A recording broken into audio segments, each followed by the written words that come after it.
Cordial saludo. A continuación presentamos la actividad 4 de Neurodesarrollo y Educación, denominada fase postnatal, la cual se aborda desde el desarrollo, las funciones cognitivas básicas, alteraciones y factores que inciden y patologías.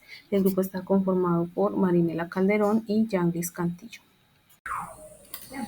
Hola, vamos a mirar el desarrollo, neurodesarrollo postnatal. En primera instancia empezamos con la lactancia, que son esos desde el nacimiento hasta el primer año de edad, en el que fundamentalmente es importante que puedan recibir leche materna y demás que ese proceso crea un vínculo importante.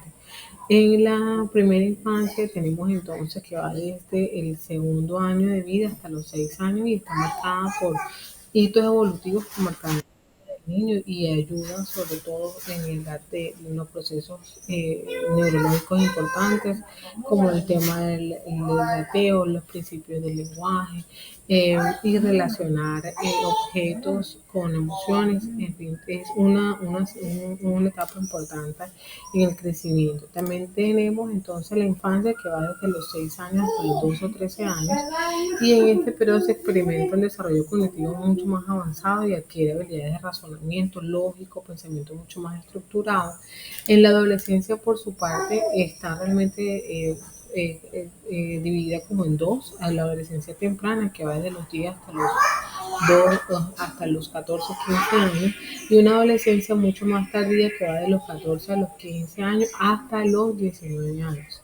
La juventud plena, por así decirlo, se está caracterizada desde los 24 o 25 años de edad y la idea es que en esta época obviamente existe mucho crecimiento físico y cambios hormonales significativos. Pasamos entonces a la adultez y en la adultez está caracterizada desde los 19 hasta los 60 años y es donde hay una superación de la etapa de la infancia, de la adolescencia y está en plena juventud y es donde se espera ya que cada persona pueda fortalecer cada uno de los factores tanto culturales o psicológicos que le permitan tener mucho más significado de vida. Finalmente llegamos a la vejez, que se caracteriza por los cambios físicos, psicológicos, ya hay una acumulación gradual de daño y la pérdida de capacidad de regenerar el mismo sistema, los órganos del sistema del cuerpo experimentan cambios significativos en su sistema de funcionamiento. Esas son las líneas de tiempos más importantes. En cuanto a las funciones cognitivas, estas se encargan de recibir, seleccionar, almacenar y elaborar la información del ambiente que nos rodea. Por tanto, gracias a ellas podemos relacionarnos con los demás y con los objetos del entorno. Estas están continuamente activadas y ayudan a que realicemos cualquier tipo de actividad. Entre ellas encontramos funciones cognitivas básicas y funciones cognitivas superiores. Esto según Silgado 2020. En cuanto a las funciones cognitivas básicas, pues estas permiten llevar a cabo tareas cotidianas como prestar atención a una conversación, recordar las cosas que tenemos que hacer durante el día, también orientarnos para saber dónde tenemos que ir, poder realizar una compra, tomar decisiones sencillas y muchas cosas más. Es decir, pues que son importantes para poder realizar las acciones básicas de nuestra vida cotidiana y son la base que nos permiten recibir información, almacenarla para posteriormente recuperarla y pues utilizarla durante los procesos de las funciones cognitivas superiores, pues de manera que son la base de las habilidades. Según Vygotsky, los niños nacen con un pequeño número de funciones mentales básicas o elementales, relacionadas con la atención, la sensación, la percepción y la memoria, que se transforman en procesos mentales más sofisticados, que serían las funciones cognitivas superiores, por efecto de un proceso de mediación cultural canalizado a través de un conjunto de herramientas psicológicas.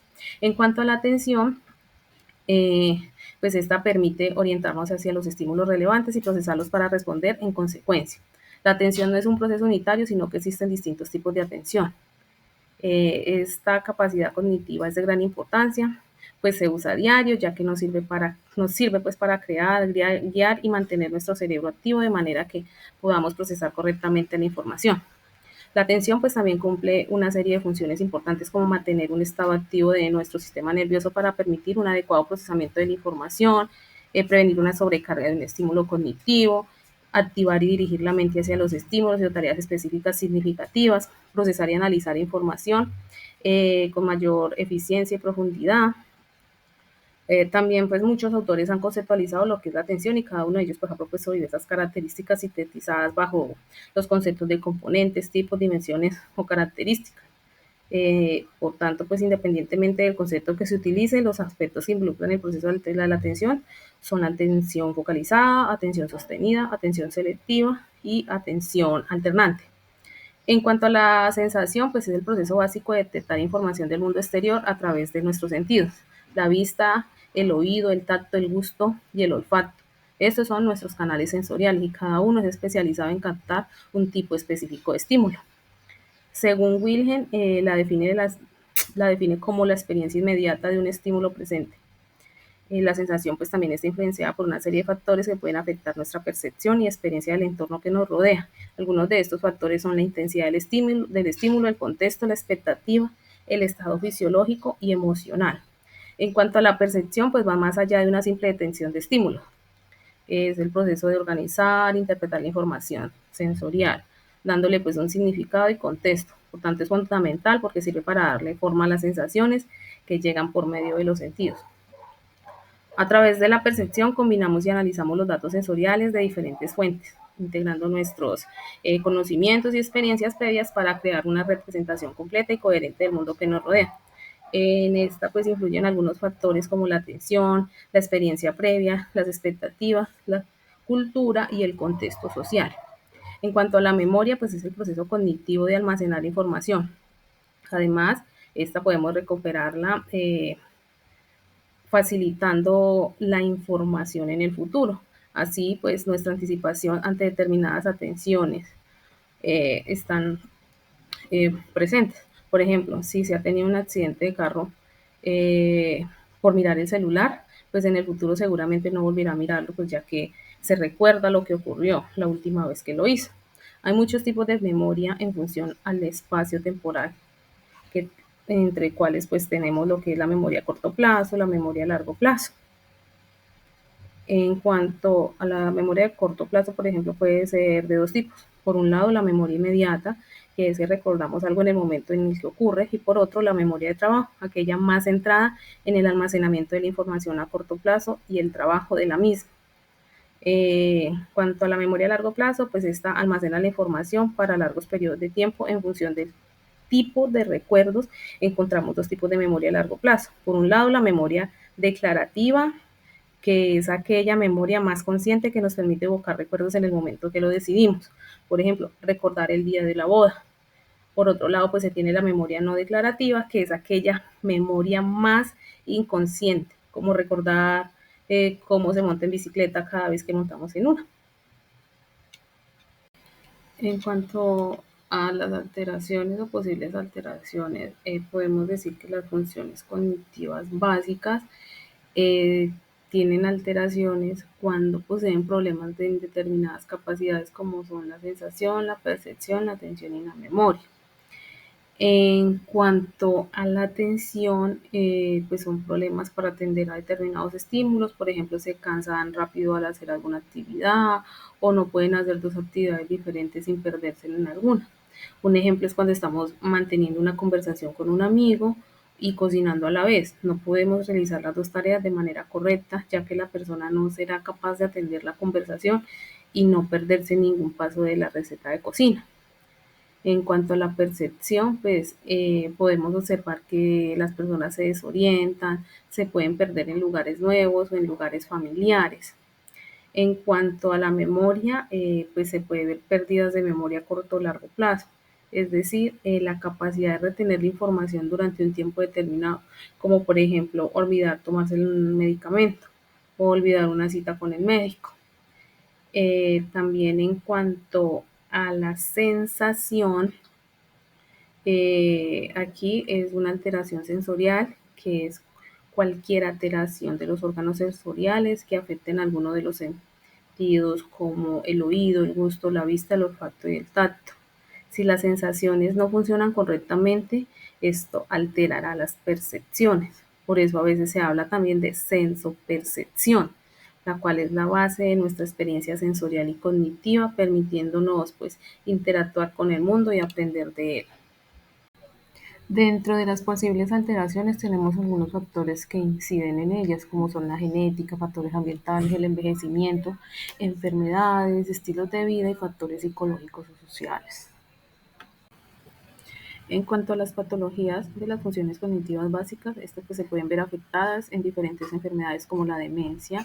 Dentro de la demencia nos encontramos con la enfermedad de Alzheimer, enfermedad de Parkinson, la demencia vascular, también la enfermedad de Huntington, demencia frontotemporal, demencia de cuerpos de Lewy y la enfermedad de Creutzfeldt. También tenemos lo que es delirium, trastornos amnésicos como un traumatismo craneoencefálico, la amnesia global y el síndrome de Korsakoff.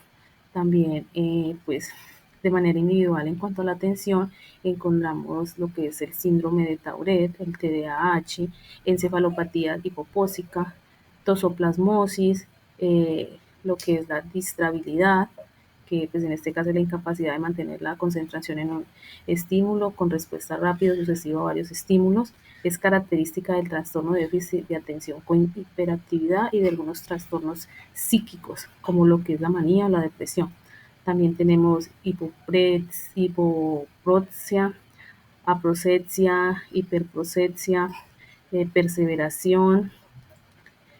En cuanto a la sensación, pues son comunes muchas condiciones neurológicas y pueden ser indicativas de lesiones o enfermedades del sistema nervioso. Por ejemplo, tenemos la pérdida de la sensación, que es la anestesia, o la sensación anormalmente incrementada, que es la hiperestesia. Puede ser un signo de daño de los nervios periféricos, mientras que las sensaciones anormales, como el hormigueo o el entumecimiento, que es la parestesia, puede ser indicativo de condiciones como la neuropatía o la esclerosis múltiple.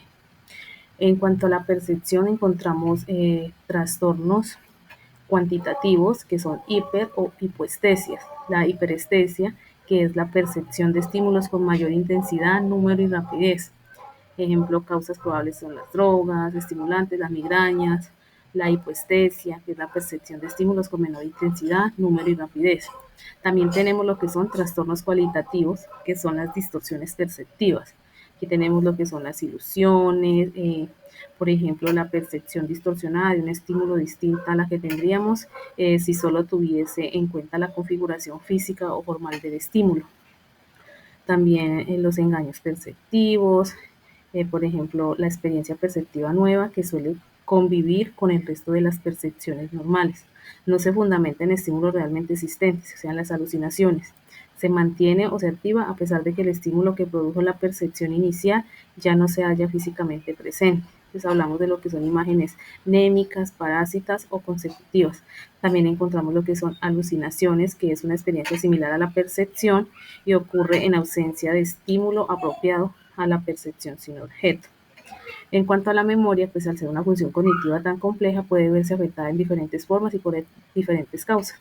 Por una parte, pues puede producirse daños muy específicos debido a la doble disociación de los sistemas de memoria. Esto significa pues que se puede alterar un sistema manteniendo otro intacto. Por otro lado, pues también se tienen enfermedades neurodegenerativas como las demencias y el Alzheimer, por daño cerebral adquirido, que son los traumatismos craneoencefálicos, el ictus, las infecciones y las enfermedades.